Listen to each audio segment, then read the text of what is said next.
So last class what did we discuss? We were discussing about the various genetic transformations in plant cells. What are the different ways in which plant cells can be transformed?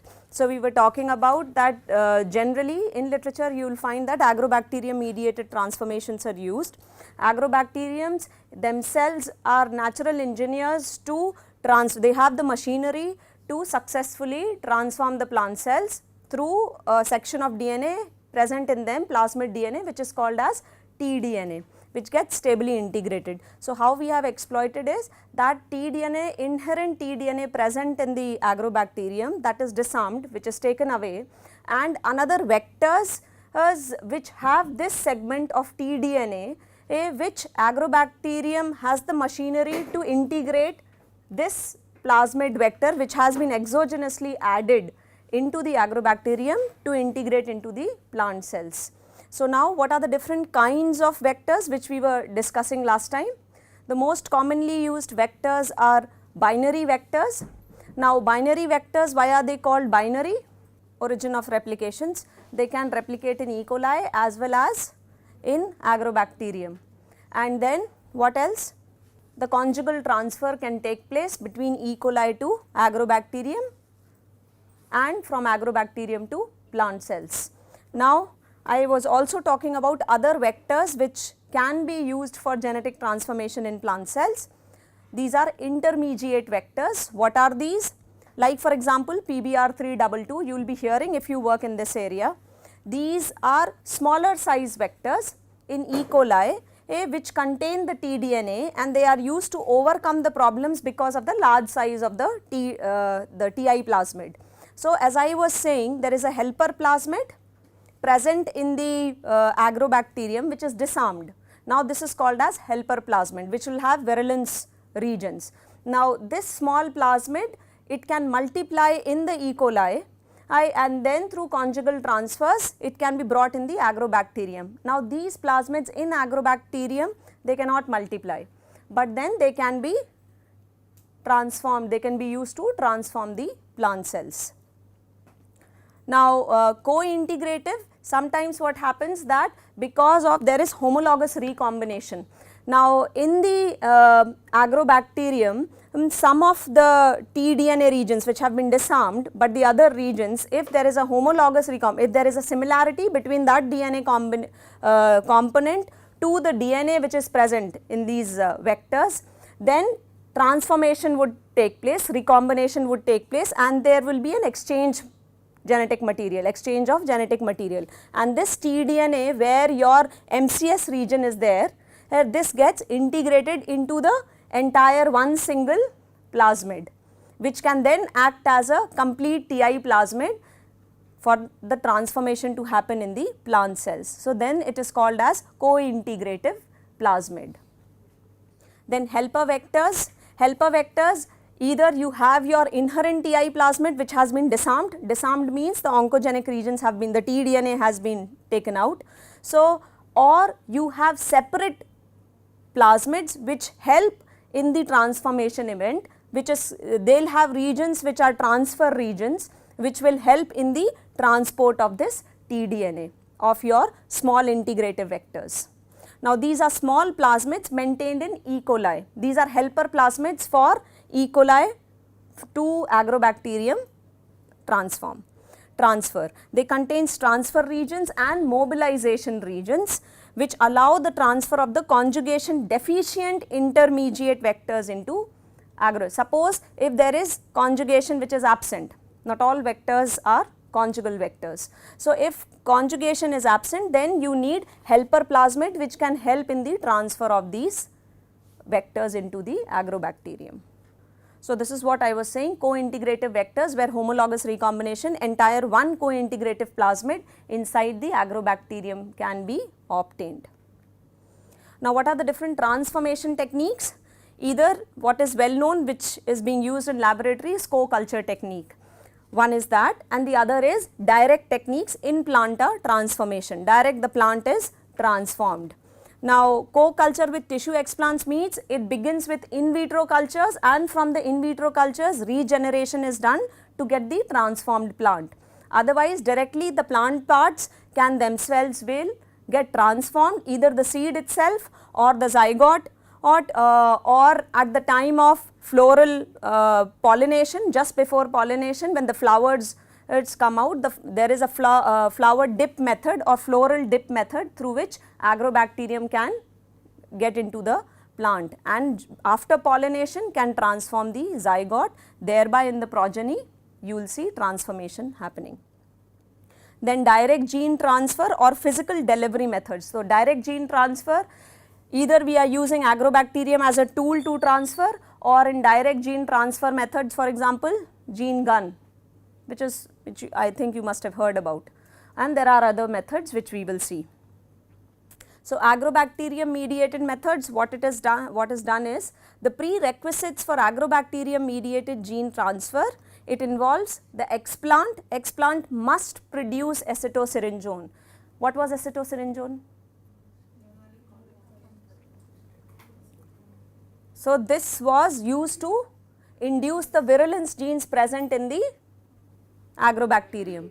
So, acetosyringone, so the type of explant, the age of the explant also sometimes matters for the successful transformations. So, there has to be production of these signaling molecules which can attract the agrobacterium and increase the proximity between the agrobacterium and the plant cells. Now, the explant must produce acetosyringone or other active compounds, other phenolic compounds, in order to induce the virulence genes. Then the agrobacterium should have access to cells that are competent for transformations. Sometimes it is observed, although transformation is done, but regeneration does not happen. For regeneration to happen, you need competent cells for transformation and then totipotency to be maintained in the transformed cells so as to reach into the regenerant plant. So, which is a difficult task, not that easy. So, now for agrobacterium successful transformation, in access of the competent cells is necessary. Not all cells will be competent in nature. Sometimes you will see that similar method, but you will keep on repeating, only some will be successful, the others may not, because of all these reasons. Not all cells in the callus will be of the same biochemical nature. Then explants used for transformation, the type of explant, the age of explant. Now, it is generally preferred that they should be actively dividing cells when transformation should be done. Why? Young explants are preferred, not old. Why do you think?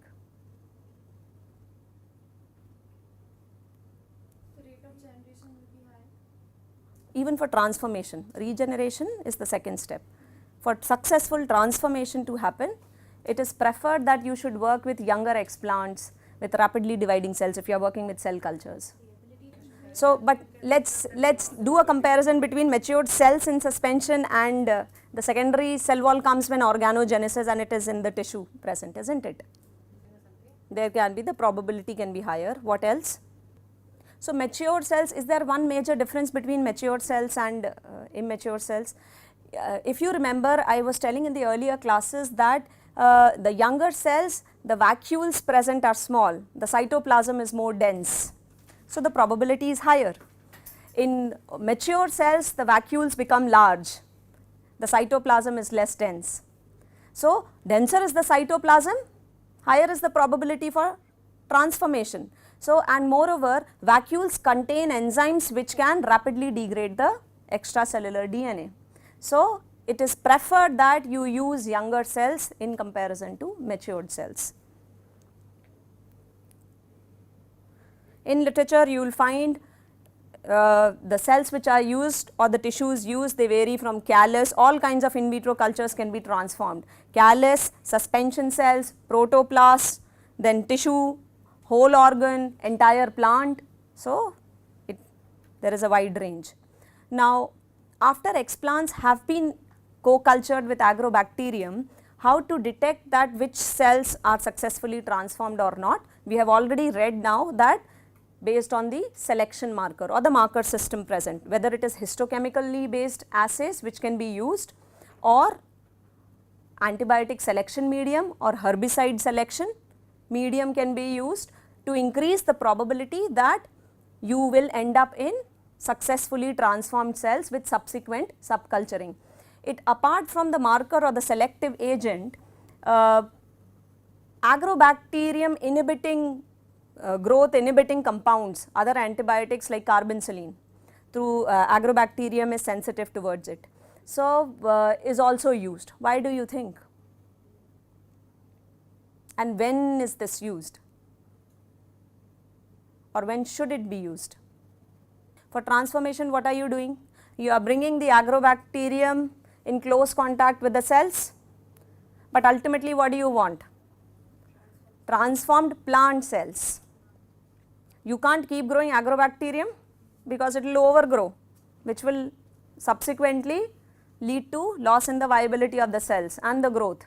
So, after successful transformation, successive culture has to be taken away from the agrobacterium, has to be removed. So, after 48 hours, generally 48 hours is the timeline for exposure with the agrobacterium, and then it is kept on the high concentration of carbinsulene or any antibiotic where agrobacterium is sensitive towards. So, then subsequently with reduced concentration of the antibiotic you keep subculturing, and after subsequent subcultures the antibiotic is removed from the medium, because antibiotic itself can be inhibitory to the plant cell growth, which you would not like to have for the transformed cells. In general, transformed cells, because you have genetically manipulated them, so their growth rates are compromised.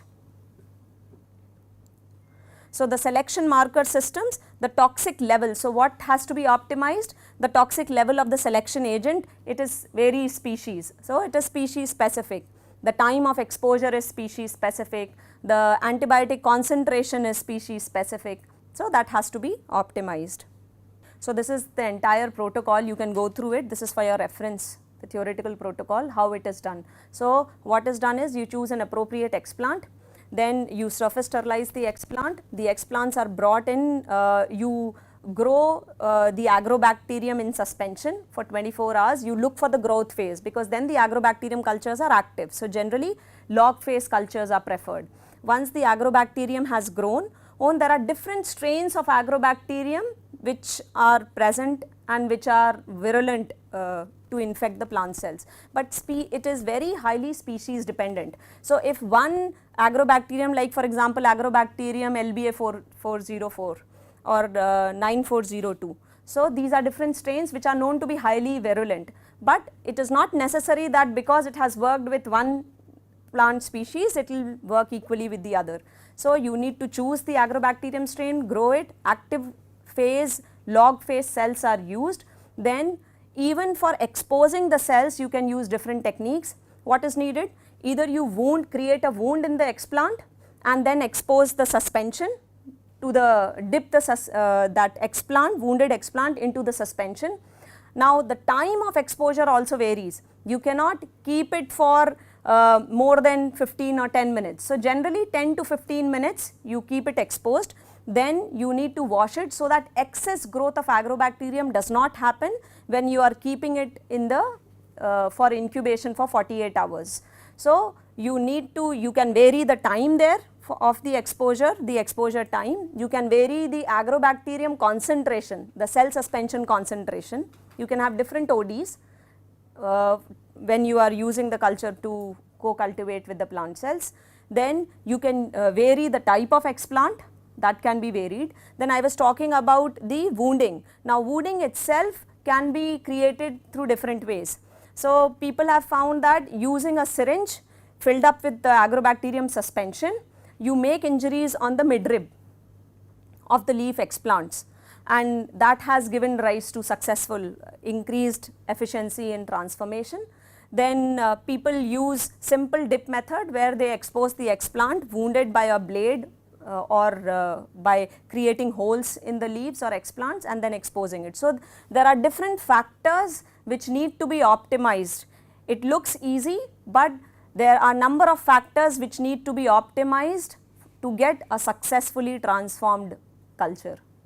Then in plantar transformation, generally used is the floral dip method, in which the flower is dipped in the agrobacterium suspension and then kept for incubation for some time, such that it resides. It is said that either or the seeds themselves can be surface sterilized and dipped in the suspension, such that the agrobacterium can transform the seeds, and once they regenerate or when the seedling comes out, they infect the tissues, the aerial parts or the ground part regions. Or when the seeds, when the flowers are dipped with the agrobacterium or brought in contact with the agrobacterium just before pollination, during pollination or after pollination, the agrobacterium present inside may infect the zygote or may infect first hand the germ cells, which are going to get involved in the zygote formation, thereby leading to progenies which are transformed. Now, talking about direct gene transfer methods, electroporation is a well known technique which is used even for bacterial transformations. Then what are the two different types of electroporations which are frequently used? These are low voltage long pulse methods, means time duration is increased but lower frequencies are used. High voltage short pulse method. Generally it has been found that high voltage short pulse methods are found to work better than the low voltage long pulse methods, because the damage to the DNA is lesser in that case. Now what is done? The optimal voltage. So what can be optimized? The voltage which we are using, the time for which it is being applied is optimized. Then transformation frequencies are increased several folds by adding certain other techniques like heat shock or adding your PEG. Why do you think it helps? Have you heard about competent cells? How are they made competent? Competent cells means they become more susceptible to uptake of the extracellular DNA. How are they made susceptible? Any divalent, even magnesium can be used. How is it making it susceptible? So thereby increasing the proximity between the extracellular DNA and reducing the repulsion, because both are negatively charged. So that is the way. And what about PEG? So what it does?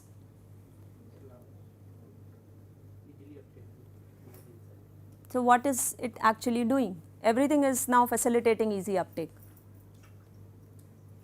Polyethylene glycol is also very frequently used.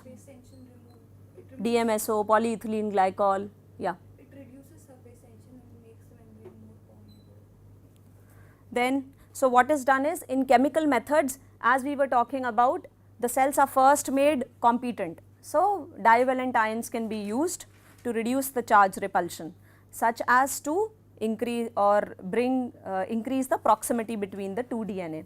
The other thing is that there is a usage of, people manipulate pH, people add polyethylene glycol in the medium, and the concentration of the DNA is also manipulated to enhance the efficiency of the transformation.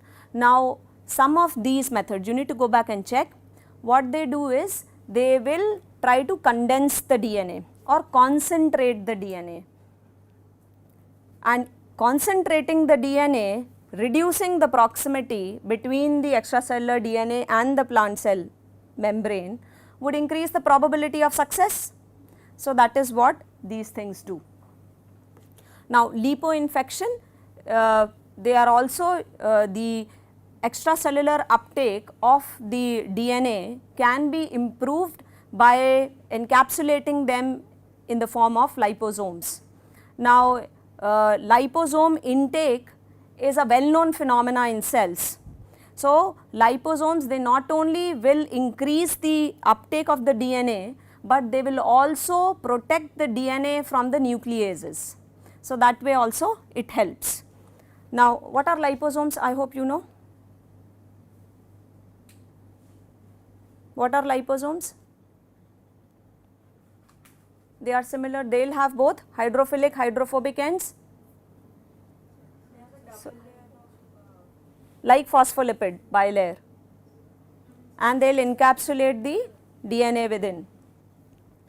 Now they can be induced to fuse with the cells or the protoplast using PEG and can therefore be used for gene transfer.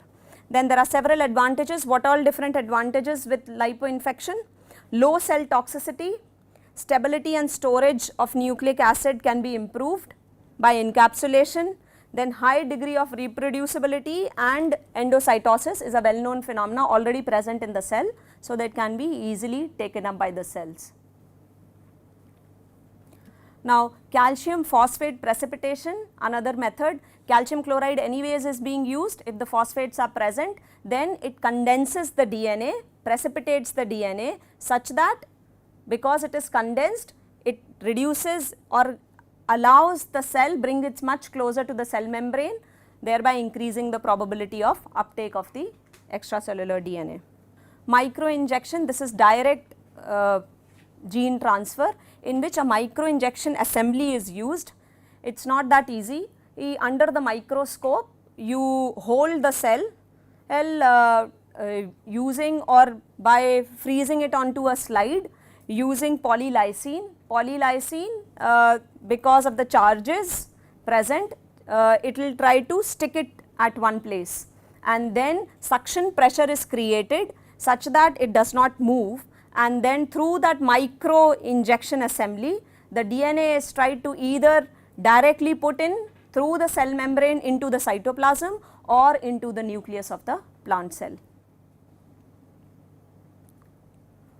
Now what other direct methods can be used is, in literature you will see that people have used fiber mediated DNA delivery, in which very small size nanofibers are used, silicon fibers are used with high speed so that they can impregnate the plasma membrane, the cell wall, and the DNA is delivered into the cytoplasm. Then laser induced DNA delivery is also reported. Ultrasonification, then macroinjection is your hypodermic syringe which we were talking about, where it can be directly injected into the cytoplasm or into the nucleus. Then microprojectile, which is your gene gun method, in which at a very high speed it can be delivered to the plant cells or the explant kept under an inert atmosphere with helium gas and the water vapor using the electrical charge under high voltage. The water droplets, high speed is created and it carries the extracellular DNA coated with the inert material, metals like tungsten or gold nanoparticles, which can be injected under high speed directly into the explant. I stop here, and then next class we will begin with the plant cell bioreactors.